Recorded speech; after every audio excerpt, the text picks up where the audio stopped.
ಕೋರ್ಟ್ನಲ್ಲಿ ನಟ ದರ್ಶನ್ ಹಾಸಿಗೆ ದಿಂಬು ಅರ್ಜಿ ವಿಚಾರಣೆ ಇವತ್ತು ನಡೆಯಿತು. ಬಹಳ ಕಾವೇರಿದ ವಾದ ಪ್ರತಿವಾದಕ್ಕೆ ಇವತ್ತು ಕೋರ್ಟ್ ಸಾಕ್ಷಿಯಾಯಿತು. ಎಸ್ಪಿಪಿ ಪ್ರಸನ್ನ ಕುಮಾರ್ ಬಹಳ ತೀಕ್ಷ್ಣ ಪದಗಳಿಂದ ಇವತ್ತು ವಾದ ಮಾಡಿದ್ರು. ಎಲ್ಲ ವ್ಯವಸ್ಥೆಯನ್ನ ಮಾಡಲಾಗಿದೆ, ಮ್ಯಾನುವಲ್ ಏನಿದೆಯೋ ಅದೆಲ್ಲವನ್ನ ಕೊಡಲಾಗಿದೆ.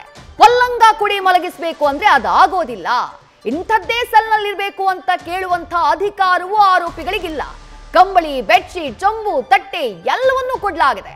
ಜೈಲು ಮ್ಯಾನುವಲ್ ಪ್ರಕಾರವೇ ಎಲ್ಲವನ್ನೂ ನೀಡಲಾಗಿದೆ ಅಂತ ಹೇಳಿ ಸರ್ಕಾರದ ಪರ ಎಸ್ಪಿಪಿ ಪ್ರಸನ್ನ ಕುಮಾರ್ ವಾದವನ್ನ ಮಂಡಿಸಿದ್ರು. ಇದಕ್ಕೆ ಪ್ರತಿವಾದವನ್ನ ಮಂಡಿಸಿದಂಥ ದರ್ಶನ್ ಪರ ವಕೀಲ ಸುನಿಲ್ ರೆಡ್ಡಿ ಯಾವುದೇ ರೀತಿಯಾದಂತಹ ಸೂಕ್ತ ಸೌಲಭ್ಯಗಳನ್ನ ಕೊಟ್ಟಿಲ್ಲ, ಇನ್ನೂ ಕೂಡ ಕ್ವಾರಂಟೈನ್ ಸೆಲ್ನಲ್ಲೇ ಇಟ್ಟಿದ್ದಾರೆ. ನಿಯಮ ಮೀರಿ 45 ದಿನಗಳಿಂದ ಕ್ವಾರಂಟೈನ್ ಸೆಲ್ನಲ್ಲಿ ಇಡಲಾಗಿದೆ. ವಾಕಿಂಗ್ಗೆ ಅವಕಾಶ ಕೊಟ್ಟಿದ್ದಾರೆ, ಆ ಜಾಗದಲ್ಲಿ ಬಿಸಿಲೇ ಬೀಳ್ತಾ ಇಲ್ಲ. ಎಲ್ಲಾ ಸೆಲೆಬ್ರಿಟಿಗಳಿಗೂ ಹೀಗೆ ಮಾಡ್ತಾರಾ? ಭದ್ರತೆಯ ಕಾರಣವನ್ನ ನೀಡ್ತಿದ್ದಾರೆ.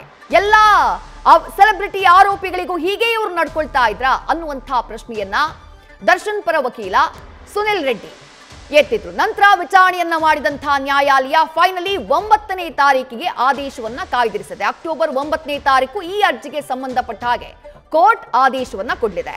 ಡೀಟೇಲ್ಸ್ ನಮ್ಮ ಪ್ರತಿನಿಧಿ ಸಂದೇಶ್ ನೀಡ್ತಾ ಹೋಗ್ತಾರೆ. ಸಂದೇಶ್, ಬಹಳ ತೀಕ್ಷ್ಣವಾದಂತಹ ವಾದ ಪ್ರತಿವಾದಕ್ಕೆ ಇವತ್ತಿನ ದರ್ಶನ್ ಅರ್ಜಿ ವಿಚಾರಣೆ ಸಾಕ್ಷಿಯಾಯಿತು. ಎಸ್ಪಿಪಿ ಪ್ರಸನ್ನ ಕುಮಾರ್ ಹಾಗೆ ದರ್ಶನ್ ಪರ ವಕೀಲ ಸುನಿಲ್ ಅವರ ನಡುವೆ ತೀವ್ರವಾದಂತಹ ವಾದ ಪ್ರತಿವಾದ ನಡೆಯಿತು. ಸಮರೈಸ್ ಮಾಡೋದಾದ್ರೆ ಕೋರ್ಟ್ನಲ್ಲಿ ಆದಂತಹ ವಾದ ಪ್ರತಿವಾದವನ್ನ ಅವರು ಹಾಕಿದಂತಹ ಮೆರಿಟ್ ಪಾಯಿಂಟ್ ಏನು, ಇವರು ಹಾಕಿದಂತಹ ಮೆರಿಟ್ ಪಾಯಿಂಟ್ ಏನು, ಮಿಡ್ಲಲ್ಲಿ ನ್ಯಾಯಾಧೀಶರು ಕೇಳಿದಂತಹ ಪ್ರಶ್ನೆಗಳೇನು, ಎಲ್ಲವನ್ನು ಸಮರೈಸ್ ಮಾಡಿ ಹೇಳೋದಾದ್ರೆ ಸಂದೇಶ್. ವಿದ್ಯುಶ್ರೀ, ಈ ಹಿಂದೆ 64ನೇ CCH ನ್ಯಾಯಾಲಯದಲ್ಲಿ ಕನಿಷ್ಠ ಸೌಲಭ್ಯವನ್ನ ದರ್ಶನ್ ಅವರಿಗೆ ಕೊಡ್ತಾ ಇಲ್ಲ ಅಂತ ಹೇಳಿ ದರ್ಶನ್ ಪರ ವಕೀಲರಾಗಿರುವಂತಹ ಸುನೀಲ್ ಅವರು ಒಂದು ಆಕ್ಷೇಪವನ್ನು ವ್ಯಕ್ತಪಡಿಸಿದ್ರು. ಅಂದ್ರೆ ಇಲ್ಲಿ ಪ್ರಮುಖವಾಗಿರುವಂತದ್ದು ಅವರಿಗೆ ಕನಿಷ್ಠ ಸೌಲಭ್ಯವನ್ನ ಕೋರ್ಟ್ ಆದೇಶ ಕೊಟ್ಟರು ಕೂಡ ಯಾವುದೇ ಸೌಲಭ್ಯವನ್ನ ಕೂಡ ಅವರಿಗೆ ಕೊಡ್ತಾ ಇಲ್ಲ ಅನ್ನೋ ಒಂದು ಆಕ್ಷೇಪಣೆಯನ್ನ ಸಲ್ಲಿಸಿದ್ರು. ಜೊತೆಗೆ ಜೈಲಧಿಕಾರಿಗಳ ವಿರುದ್ಧ ಕೆಲವೊಂದಷ್ಟು ಆರೋಪಗಳನ್ನ ಕೂಡ ಮಾಡಿದ್ರು. ಹೀಗಾಗಿ 64ನೇ CCH ನ್ಯಾಯಾಧೀಶರು ಖುದ್ದು ಜೈಲಿನ ಚೀಫ್ ಸೂಪ್ರಿಡೆಂಟ್ ಇಲ್ಲಿಗೆ ಹಾಜರಾಗಿ ಅದಕ್ಕೆ ಕ್ಲಾರಿಟಿಯನ್ನ ಕೊಡಬೇಕು ಅಥವಾ ಸ್ಪಷ್ಟನೆಯನ್ನ ಕೊಡಬೇಕು ಅಂತ ಹೇಳಿದ್ರು. ಹೀಗಾಗಿ ಇವತ್ತು ಪರಪ್ಪನಗ್ರಹಾರ ಜೈಲಿನ ಚೀಫ್ ಸೂಪ್ರಿಡೆಂಟ್ ಕೂಡ ಹಾಜರಾಗಿದ್ರು ಕೋರ್ಟ್ಗೆ. ಈ ಸಂದರ್ಭದಲ್ಲಿ ವಾದ ಪ್ರತಿವಾದ ಆಗುತ್ತೆ. ಇಲ್ಲಿ ಪ್ರಮುಖವಾಗಿರುವಂತದ್ದು ದರ್ಶನ್ ಪರ ವಕೀಲರಾಗಿರುವಂತಹ ಸುನೀಲ್ ಅವರು ವಾದವನ್ನ ಮಾಡುವಂತಹ ಸಂದರ್ಭದಲ್ಲಿ ಇಲ್ಲಿ ನಮ್ಮ ಕಕ್ಷಿದಾರರಿಗೆ ಅಥವಾ ದರ್ಶನ್ ಅವರಿಗೆ ಯಾವುದೇ ರೀತಿಯ ಕನಿಷ್ಠ ಸೌಲಭ್ಯವನ್ನ ಕೊಡ್ತಾ ಇಲ್ಲ. ನಾವು ಕೇಳಿದಂತ ಕನಿಷ್ಠ ಸೌಲಭ್ಯ, ಅದರಲ್ಲೂ ಕೂಡ ಜೈಲ್ ಮ್ಯಾನ್ಯುಯಲ್ ಅಲ್ಲಿರುವಂತಹ ಕನಿಷ್ಠ ಸೌಲಭ್ಯವನ್ನ ಕೊಡ್ತಾ ಇಲ್ಲ. ಜೊತೆಗೆ ವಾಕಿಂಗು ಕೂಡ ಸರಿಯಾದ ರೀತಿಯಲ್ಲಿ ಅವಕಾಶ ಕೊಡ್ತಾ ಇಲ್ಲ. ಜೊತೆಗೆ ಜೈಲಿನ ಅಧಿಕಾರಿಗಳಿಗೆ ನಾವು ಇಲ್ಲಿನ ಆದೇಶ ಪ್ರತಿ ಕೊಟ್ಟರು ಅವರು ರಿಸೀವ್ ಮಾಡ್ಕೊಳ್ತಾ ಇಲ್ಲ ಅನ್ನೋ ಒಂದು ಆರೋಪವನ್ನ ಕೂಡ ಮಾಡ್ತಾರೆ. ಜೊತೆಗೆ ಅಲ್ಲಿರುವಂತಹ ಕೆಲವು ಕೆಲವೊಂದು ಕೈದಿಗಳೇನಿದ್ದಾರೆ ಅದರಲ್ಲೂ ಕೂಡ ಪ್ರಮುಖವಾಗಿ ಉಮೇಶ್ ರೆಡ್ಡಿ ಆಗಿರ್ಬೋದು, ಜೊತೆಗೆ ಆ ಟೆರರಿಸ್ಟ್ಗಳು ಏನಿದ್ದಾರೆ ಆ ಬ್ಯಾರಕ್ ನಲ್ಲಿರುವಂತಹ ಟೆರರಿಸ್ಟ್ಗಳು ಅವ್ರಿಗೆ ಸಾಕಷ್ಟು ಸೌಲಭ್ಯವನ್ನ ಒದಗಿಸಲಾಗ್ತಾ ಇದೆ. ಅಂದ್ರೆ ಇಲ್ಲಿ ಅತ್ಯಾಚಾರ ಆರೋಪದಲ್ಲಿ ಅಥವಾ ಅತ್ಯಾಚಾರದ ಒಂದು ಕೇಸ್ನಲ್ಲಿ ಈಗಾಗಲೇ ಕನ್ವಿಕ್ಟ್ ಆಗಿರುವಂತಹ ಆರೋಪಿ ಅಥವಾ ಕೈದಿ ಏನಿದ್ದಾನೆ ಆತನಿಗೂ ಕೂಡ ಕನಿಷ್ಠ ಸೌಲಭ್ಯವನ್ನ ಕೊಡ್ತಾ ಇದ್ದಾರೆ. ಆದ್ರೆ ದರ್ಶನ್ ಅವ್ರಿಗೆ ಯಾಕೆ ಕೊಡ್ತಾ ಇಲ್ಲ?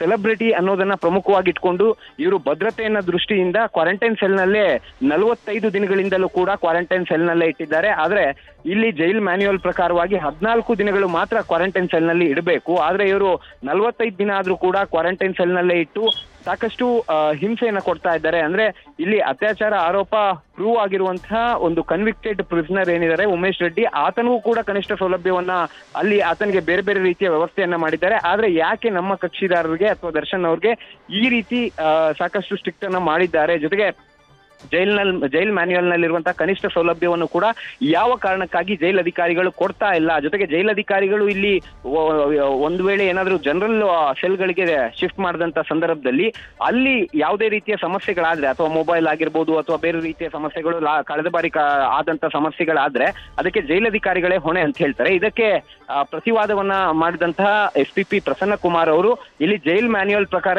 ಎಲ್ಲವನ್ನೂ ಕೂಡ ಒದಗಿಸಲಾಗ್ತಾ ಇದೆ, ಜೈಲ್ ಮ್ಯಾನ್ಯುಯಲ್ ನಲ್ಲಿ ಏನಿದೆಯೋ ಅದನ್ನ ಮಾತ್ರ ಕೊಡ್ಲಾಗ್ತಾ ಇದೆ. ಜೊತೆಗೆ ಭದ್ರತೆಯ ದೃಷ್ಟಿಯಿಂದ ನಾವು ಯಾವ ಕ್ರಮವನ್ನ ತೆಗೆದುಕೊಳ್ಬೇಕೋ ಆ ಕ್ರಮವನ್ನ ತೆಗೆದುಕೊಳ್ತಾ ಇದ್ದೀವಿ.